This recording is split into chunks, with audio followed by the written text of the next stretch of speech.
Assalamualaikum warahmatullahi wabarakatuh. Kembali lagi di channel Nasihat Kehidupan Misteri.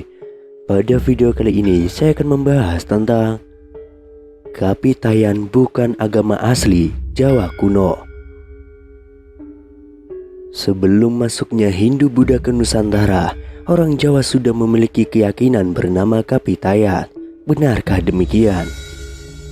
Saat Nabi Sulaiman bersama Ratu Bilqis mengelilingi dunia ke wilayah bumi selatan, kemudian masuk ke wilayah Asia Tenggara, mendekati wilayah Khatulistiwa, dan hingga akhirnya singgah ke tanah Nusantara dalam beberapa tahun, yang dalam rangka menyebarkan agama Samawi atau agama langit, risalah tauhid atau Islam.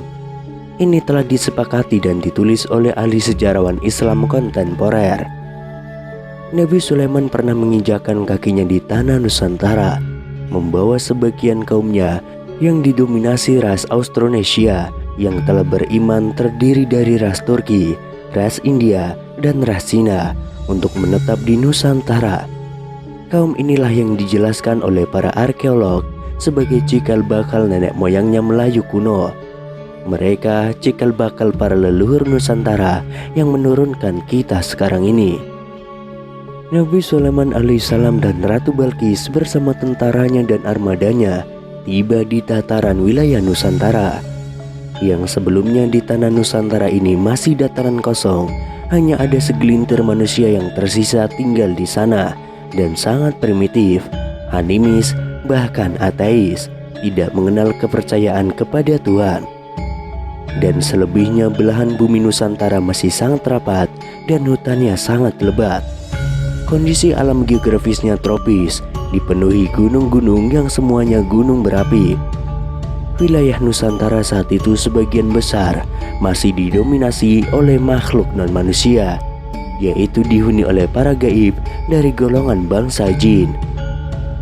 Lalu beliau membangun peradaban dengan ajaran tauhid, mengenalkan risalah tauhid atau Islam kepada kaum pengikutnya yang kemudian disebut bangsa Melayu kuno di bumi Nusantara jauh ribuan tahun lalu sebelum munculnya ajaran Kapitayan atau Kapitayat. Nabi Sulaiman dan Ratu Bilqis tidak begitu lama tinggal di Nusantara, itu sekitar 3000 tahun yang lalu, dan wilayah Sumatera sampai Indonesia Timur masih menyambung dengan benua Asia. Kemudian meninggalkan tanah Nusantara dengan meninggalkan peradaban tinggi di Nusantara, yaitu ajaran luhur, ajaran tauhid kepada para leluhur generasi pertama sebagai warisan adiluhung kamulyaning jagat wasesa. Bangsa Jawa kuno dari generasi pertama adalah dari ras Proto Melayu dan Deutero Melayu.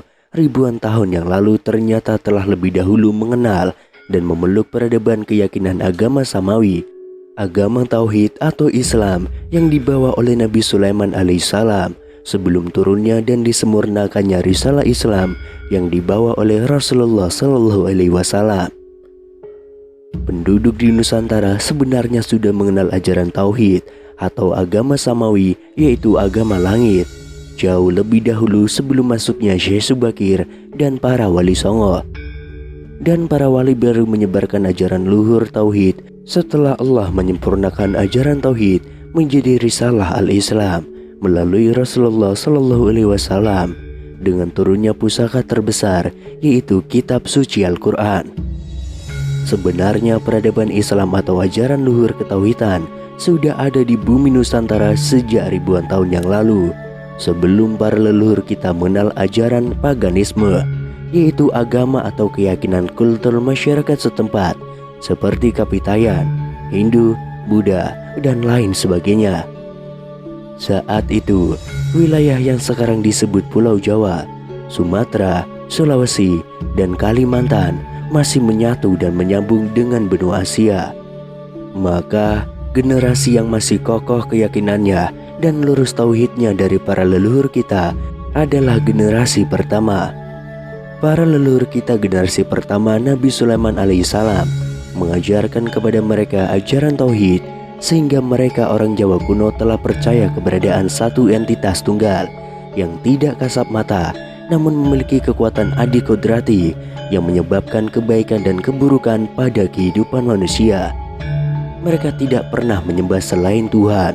Mereka ini disebut para Kapitayan. Merekalah para leluhur kita generasi pertama yang masih memegang teguh ajaran luhur agama samawi, ajaran tauhid atau Islam, yaitu syariatnya Nabi Sulaiman sebagai warisan adiluhung kamulyaning jagat wasesa.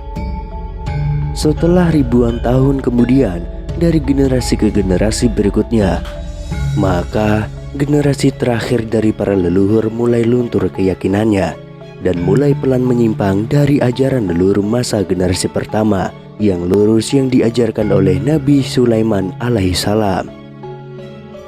Karena mulai hilangnya bimbingan tauhid dari leluhur sebelumnya, mulailah para leluhur dari generasi tengah muncul benih mencampurkan ajaran tauhid atau Islam dengan praktek spiritual pribadi manusia masing-masing, bukan mengikuti tuntunan kitab Zabur sesuai yang dibawa dan dituntunkan oleh Nabi Sulaiman dan apa yang pernah diimani dan diamalkan oleh para leluhur kita generasi pertama.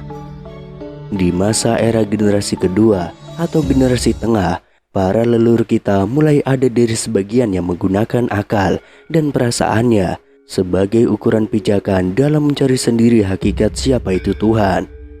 Generasi kedua dari para leluhur kita awalnya berkata ini dalam rangka bertakarub kepada Sang Hyang Allah Subhanahu wa Ta'ala, mencucikan diri kepada Yang Maha Esa, yaitu Sing Kuwoso, yang tidak nampak tapi ada bisa dirasakan keberadaannya, kata mereka. Mereka masih menjalankan sembahyang dan beriman kepada kitab Zabur, firman Allah tentang tauhid yang dibawa oleh Nabi Sulaiman. Tapi generasi berikutnya semakin parah. Para leluhur kita dari generasi terakhir mulai merenovasi dan merekayasa ajaran leluhur sebelumnya yang melakukan ritual dengan cara pengalamannya sendiri. Mereka mulai berani menciptakan keyakinan sendiri, menyebutkan bahwa Yang Maha Kuasa sebagai Sang Hyang atau Tuhan itu suka berada di tempat yang suwung, yaitu tempat yang kosong.